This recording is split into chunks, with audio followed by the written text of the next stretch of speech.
విషయం అన్వర్కి నచ్చలేదు. అయితే కదా నేను అవ్వాలి కదా, అల్లుడు అవ్వడం ఏంటి అని చెప్పేసి వీడు బాధపడుతూ ఉంటాడు. బాధపడుతూ ఉన్నప్పుడు అప్పటికే హైదరాబాద్ ఒక ఎస్టాబ్లిష్ అయిపోయి ఉంటుంది, గోల్కొండ హైదరాబాద్. సో ఇది బాధపడుతూ ఉండే నిజాం ఎవరైతే హైదరాబాద్ ఉన్నారో వాళ్ళు వీళ్ళకి చెప్తారు ఏమని, నువ్వు కర్ణాటక కింగ్ కావాలి అంటే నువ్వు భయపడగాకు, మనకు బ్రిటిష్ సపోర్ట్ ఉంది. సో నువ్వు చెప్పిన నా మాట విన్నావంటే నేను నువ్వు కలిసి బ్రిటిష్ సపోర్ట్ చేస్తాం, సపోర్ట్ చేసి వీళ్ళని లేపేద్దాం, లేపేసి ఏం చేస్తాం, నిన్ను కింగ్గా పెడతాం అని అన్వరుద్దీన్ని మోటివేట్ చేస్తారు హైదరాబాద్ నవాబ్.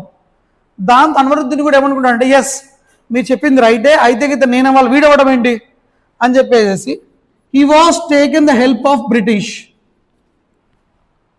హెల్ప్ తీసుకుంటాడు. దాని రైట్ ఓవరాల్ వ్యూలోకి వెళ్ళిపోతున్నాం, మధ్యలో స్టోరీ మనకు అవసరం లేదు. బ్రిటిష్ హెల్ప్ తీసుకుంటే ఈ చాంద్ సాహెబ్ ఉన్నాడు కదా, ఇతను అప్పటికే కర్ణాటకలో ఫ్రెంచ్ అందరూ రూల్ చేస్తూ ఉంటుంది అంతో ఇంతో. సో డైరెక్ట్గా చాంద్ సాహెబ్ ఫ్రెంచ్ హెల్ప్ తీసుకుంటాడు.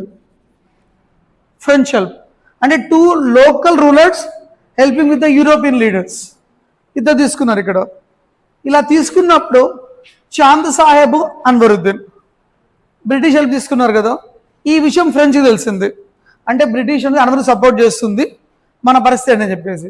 సో ఫ్రెంచ్ ఏం చేసిందంటే డైరెక్ట్గా బ్రిటిష్ స్థావరాలు ఉంటాయి కదా, ఫ్యాక్టరీస్, ముఖ్యంగా మెడ్రాస్ మీద